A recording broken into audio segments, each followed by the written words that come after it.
How to fix Windows Hello not auto dismissing the lock screen. 1. Turn on the automatically dismiss the lock screen if Windows recognizes your face option. 2.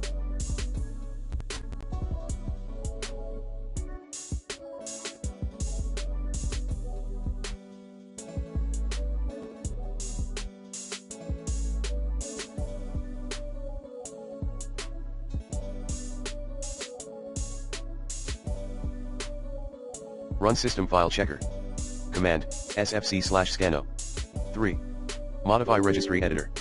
3.1 Run UMIC User Account List Brief Command. Note down your user account's SID.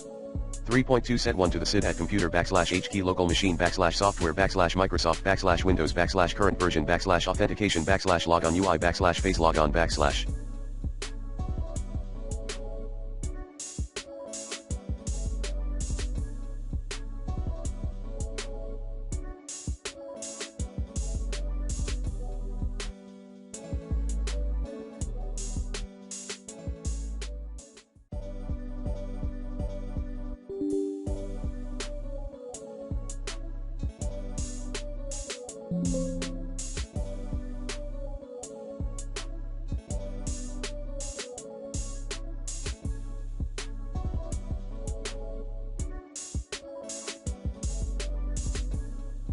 /.